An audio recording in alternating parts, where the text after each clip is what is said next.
বাবা, তুমি কিচ্ছু চিন্তা করো না, তোমার কিছুই হবে না। আমরা তোমার কিছুই হতে দেব না। আমার যে সময় শেষ হয়ে এসেছে রে মা, আমাকে যে চলে যেতে হবে। না বাবা, তুমি আমাদের রেখে কোথাও যাবে না।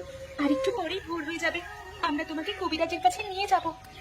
কবিরাজের ঔষধে এখন আর আমার কিছুই হবে না রে মা। কথায় আছে না, যৌবনকালের ক্ষয় নেই আর মরণকালের ওষুধ নেই। বাবা, তুমি আমাদের রেখে চলে গেলে আমরা কোথায় যাব বাবা? কে আমাদের রক্ষা করবে? মারুপা, তোকে একটা কথা এখন আমার বলবার খুব দরকার। হ্যাঁ বাবা, বলো, তুমি কি বলতে চাও বলো। মারে, ওই দেখ একটা পাতিল রাখা আছে ওখানে, ওটা আমার কাছে নিয়ে আয়। এই মালাগুলো তোদের কাছে রাখ মা। আমি তোদের কাছে একটা সত্যি কথা কখনো বলিনি। কি সত্যি কথা বাবা? তুমি আমাদের থেকে কি লুকিয়েছো? মারে, তোদের 3 বোনকে আমি নদীতে একটা ভেলায় ভাসতে দেখি, সেখান থেকে এনেই তোদের মানুষ করেছি। তোদের 3 জনের গলায় এই মালা পরানো ছিল, তাই তো এগুলো তোদের দিয়ে গেলাম। আর যদি কখনো তোরা তোদের আসল বাবা মাকে খুঁজে পাস। বাবা, আর একটু অপেক্ষা করো। ভোরের আলো ফোটার সাথে সাথে আমরা তোমাকে কবিরাজের কাছে নিয়ে যাব।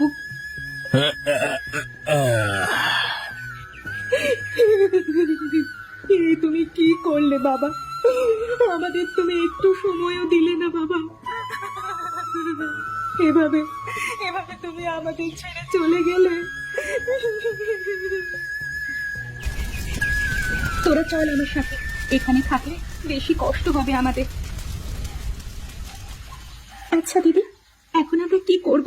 কোথায় যাব? কোথায় আর যাব? এই দুনিয়ায় তো আমাদের আর কেউ নেই। বাবা বলল আমাদের আসল বাবা মা অন্য কেউ। তাহলে তো আমরা আমাদের বাবা মায়ের খোঁজে বের হতে পারি, যদি তাদের পেয়ে যাই। কত বছর পরে গেলে তারা কি আমাদের মেনে নেবে? কেন মেনে নেবে না? আমাদের কাছে যে তার প্রমাণ আছে। বাবা আমাদের 3 বোনের গলার 3টে মালা তো দিয়ে গেছে। যত সহজে তোরা বলছিস, অত সহজে তো কিছুই হবে না, কিন্তু আমরা চেষ্টা করে দেখতে পারি। আর এখানে তো আমাদের কেউ নেই, থাকলেই বা কি? তারা তো কেউ আমাদের সাহায্য করবে না, বরং আমাদের ক্ষতি করতে চাইবে। একদম ঠিক বলেছিস তুই। এখন আর বাবা নেই যে কেউ আমাদের উপর যখন তখন হামলা করে বসতে পারে। আমরা তো মেয়ে মানুষ। তাহলে দিদি চলো, আমরা এখনই এখান থেকে রওনা দিই।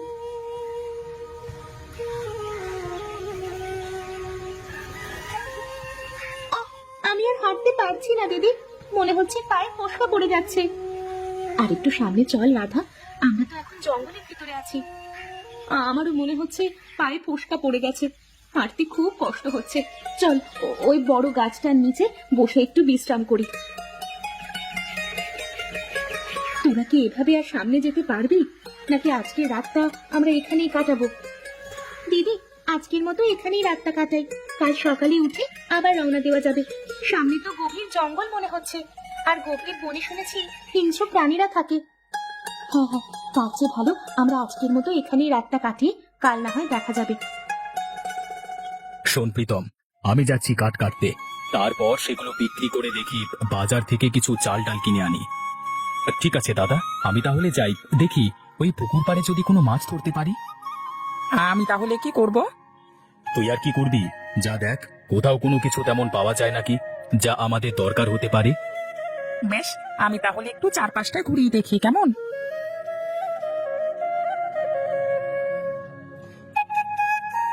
আরে ওটা একটা মেয়ে মনে হলো, দেখি তো বিষয়টা।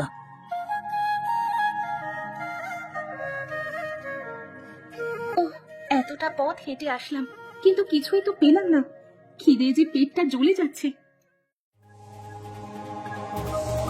কে তুমি, আর এই গহীন বনের ভেতরে কি করো? ও আচ্ছা, তাহলে তো তোমরা বেশ বিপদে আছো, আর এই বনের ভেতরে কোনো খাবার পাবে না তুমি। কিন্তু আমার ছোট দুটো বোন যে না খেতে পেয়ে খুব কষ্ট করছে। তুমি কোনো চিন্তা করো না, চলো আমার সাথে।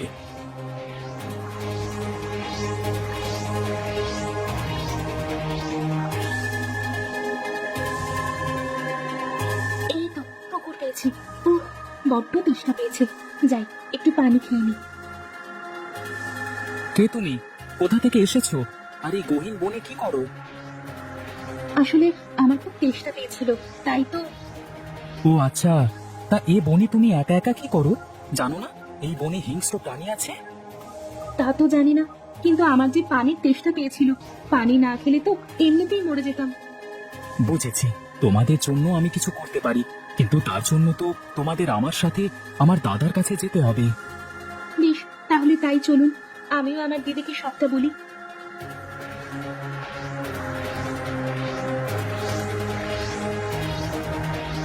আরে ওটা তো মনে হচ্ছে একটা মেয়ে, দেখি তো গিয়ে। না না, এই বনের মধ্যে এত সুন্দর মেয়ে জিন পরিও তো হতে পারে। তোর কি যাতা ভাবছি, আগে যাই তো।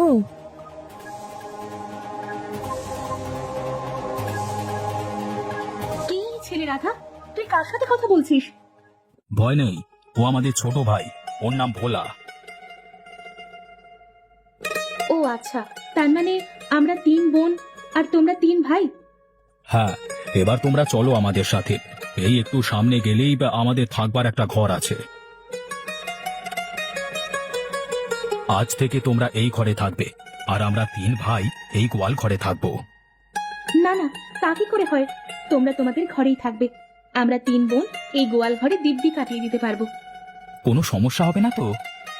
না না, কোনো সমস্যা হবে না। আমার মনে হয় ছেলে 3টে খারাপ না, কিন্তু দিদি তারা তো অপরিচিত, তাই বেশি বিশ্বাস করা ঠিক হবে না। মেজদি ঠিক বলেছে বর্দি, আমাদের আজ রাতটা খুব সচেতন ভাবে থাকতে হবে। বেশ, তাহলে তাই হোক। আমি একটু ঘুমিয়ে নি, তোরা দুজন জেগে থাক, পরে আমি জেগে থাকবো, তোরা ঘুমিয়ে নিস, কেমন? ঠিক আছে দিদি, তুমি যা বলবে তাই হবে। কে কোথায় আছো? বাইরে বের হয়ে এসো, তা না হলে কিন্তু আমার পিয়াদারা তোমার ঘরে আগুন জ্বালিয়ে দেবে। কে আপনি? আর এভাবে ডাকাডাকি করছেন কেন? আমি কে? আমি নকুল। আমি হলাম এই তল্লাটের জমিদারের একমাত্র সেনাপতি। তোমরা যে বিনা অনুমতিতে এখানে আস্তানা গেড়েছো, তুমি জানো আমি তোমাদের বন্দি করতে পারি। দেখেন, আমরা বিপদে পড়ে এখানে আশ্রয় নিয়েছি, আপনি চাইলে আমাদের জমিদার মশাইয়ের কাছে নিয়ে যেতে পারেন। তোমরা কি সবাই স্বামী স্ত্রী?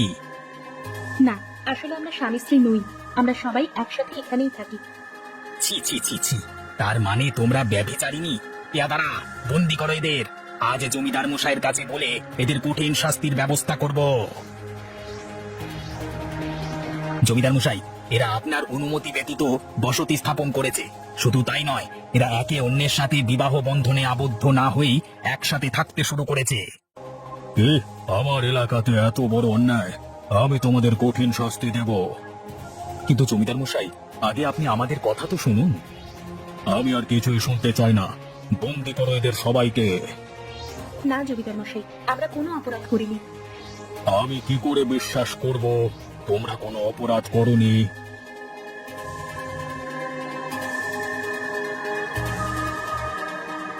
একে সোনালি রে মা, কই দেখি, এইদিকে আয় তো তোরা। এই তো আমার 3 মেয়ে, এই তো সেই মালা তোদের গলায় পরানো। সত্যি বলছেন? তার মানে আপনি আমাদের জন্মদাতা বাবা? হ্যাঁ রে মা, আমি তোদের ছোটবেলায় ভেলা করে ভাসিয়ে দিই, কারণ তোদের কঠিন রোগ হয়েছিল। বাবা আমাদের নদী থেকে তুলে এত বড় করেছে, সে মরে যাওয়ার আগে আমাদের এই মালা দিয়ে যায় আর সব কথা বলে। তারপর আমরা তোমাকে খুঁজতে বের হই, পরে জঙ্গলে ওদের 3 ভাইয়ের সাথে আমাদের দেখা হয়। হ্যাঁ বাবা, ওনারা 3 ভাই আমাদের অনেক উপকার করেছেন, ওনাদের কোনো দোষ নেই। বেশ, তোমরা আমার মেয়েদের উপকার করেছো, তাই তোমাদের মাফ করে দিলাম। কিন্তু তোমাদের একটা কাজ করতে হবে, তোমাদের আমার এই 3 মেয়েকে বিয়ে করতে হবে। আয় রে মা, আমার কাছে আয় তোরা, আমার বুকে আয়। যা হারিয়েছিলাম আজকে তা সুদে আসলে ফিরে পেলাম।